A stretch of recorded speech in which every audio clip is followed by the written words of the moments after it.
So I was invited to a school in Brazil to help some kids practice their English. I figured it would be a pretty quiet day. You know, a few questions, some awkward pauses. What I got was this.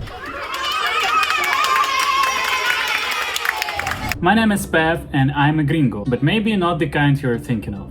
I grew up in Eastern Europe, in a world that was, well, a lot more grey. For me, school was a silent, structured place. You walked down the hallway without making a noise, you never called a teacher by their first name, and the main goal was just to be invisible. It was a world of straight lines, formal titles, and a very clear distance between students and teachers. The buildings felt serious, the air was heavy with rules, and the emotional temperature was, let's say, room temperature.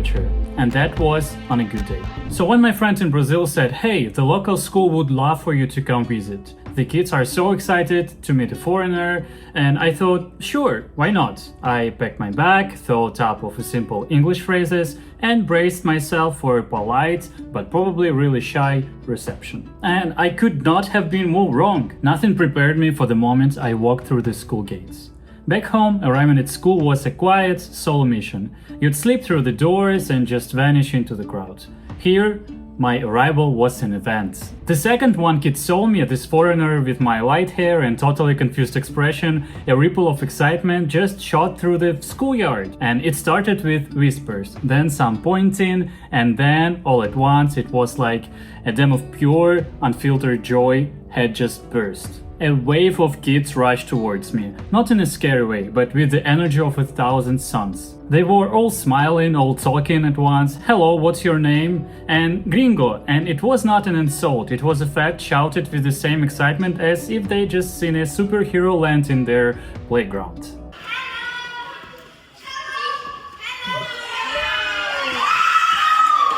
And I just stood there completely frozen with a grin plastered on my face. My Eastern European brain, which is programmed for order and personal space, was just short-circuiting. The school I knew was a place of quiet observation. This was a celebration. The warmth was just completely disarming. At this school in Brazil, a visitor wasn't just a guest, you were the main attraction. I later learned that for many of these kids it was their first time meeting a foreigner, so their excitement was all about seeing a tiny piece of the world outside of Brazil. Now, just a quick note here, I'm gonna blur all of the kids' faces just to protect their and their family's privacy. And I hope that it's not gonna discourage you from watching these videos. I do really hope that you're actually gonna appreciate it. So if you could appreciate this video by liking it, subscribing to my channel, and maybe sharing with your friends, I'd really appreciate it. Thank you. So when it all started, the chaos did not stop. It just moved indoors. They led me down a hallway, but it was less of a walk and more of a parade. I was totally surrounded. Little hands were grabbing my arm, not aggressively, but just to make contact, to check if I was real. Then came the photo requests, dozens of them. This kind of physical and emotional openness was a universe away from my school days. In my culture, a pat on the back from a teacher was a huge deal. Here, the line between stranger and friend felt like it barely existed. It was all built on this foundation of immediate unconditional warmth. I was seeing in real time what people mean when they say Brazilian culture is so expressive and relationship focused. Eventually I made it to the English class. I thought, okay, this is where things gonna get back to normal, and in a way they did. The teacher was trying to run a lesson and the kids were genuinely excited to learn. I was talking to the kids, but even here the differences were just beautiful. The first thing I noticed was the noise. It wasn't kids being disrespectful, it was the sound of pure engagement. They were bursting to answer questions, to try out their English, even if it was just one word. There was zero fear of making a mistake, they just went for it. At one point, a student needed to get the director's attention and yelled out, "Chia," which means aunt. I was floored. In my school, you'd address the director with a title so formal, it would take you like 5 minutes to say it. Calling her auntie would have been like grounds for immediate disciplinary action. But here it seemed to be a normal, affectionate way of speaking that contributes to a more familiar atmosphere. But the most shocking and truly heartwarming difference was something I saw from the back of the classroom. There were some kids with special needs learning right there with everyone else. In the system I grew up in, these kids were often separated. They went to different schools, lived in a different world basically. We were told that it was for their own good, and here the philosophy was inclusion. Brazil's educational policy has made a huge push for the right of students with disabilities to study in mainstream schools. And while the system nationwide faces challenges with resources and training, the principle is widely supported, with one poll finding that 86% of Brazilians believe schools are better when everyone learns together. Seeing these kids included, participating and being treated just like another one of the kids, it hit me hard. It was a profound statement about community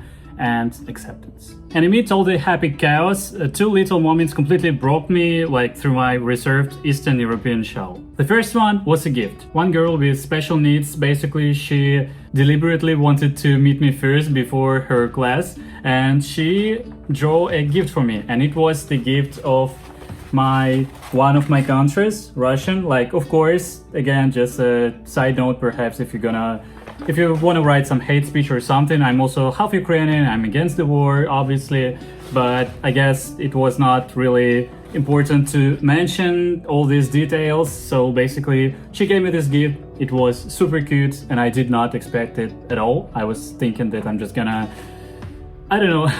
talk to kids and that's it. But yeah, I even got the gift, and again, despite the flag itself nowadays not being the best representation of the kindness of the world, I am gonna keep it as a good memory from this girl. And the second moment was with another girl. This one was with vibrant red hair, just like mine, and I was told that sometimes she does feel quite, maybe even sad and excluded, because here in Brazil, especially in Rio de Janeiro, having red hair is quite unusual, so I really wanted to talk to her as well. She was staring at me with the same curiosity I probably had on my face. It was this unspoken mutual fascination. I pointed to my own hair, then to hers, and smiled. And her face just lit up. Her friends pushed her forward and we took a picture together. It was a beautiful, silly moment of two people from different worlds finding a tiny connection in what made them different. And at this point, it was no longer just about me visiting them. It was about discovering the whole new world. Leaving the school was almost as intense as arriving. The goodbyes echoed down the hallway. Ciao, Pav, come back, kids I had just met were waving like a lifelong friend was leaving. And as I walked out of the gates and back into the vibrant streets, the noise of the school faded, but the feeling stayed within me. I came there thinking I would help them with a few words of English, but I was the one who got a real education. I learned that a school doesn't have to be a cold, rigid place. It can be a place of explosive joy, of warmth, of family, and it can be a community that celebrates differences and welcomes strangers with open arms, just like myself.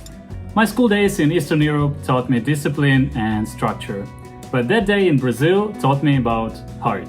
It showed me that sometimes the loudest, most chaotic, and most emotionally open places are where the most important lessons are learned. I went to Brazil to teach, but I left having learned so much more about human connection, kindness, and the incredible power of a warm welcome. And I'm so curious to hear your stories now. Have you ever had a gringo in Brazil moment where you were the gringo or the Brazilian or something like this similar? Drop a comment below, I honestly love to read them. And hey, if you enjoyed coming on this little trip with me, don't forget to hit that like button and subscribe for more adventures with me.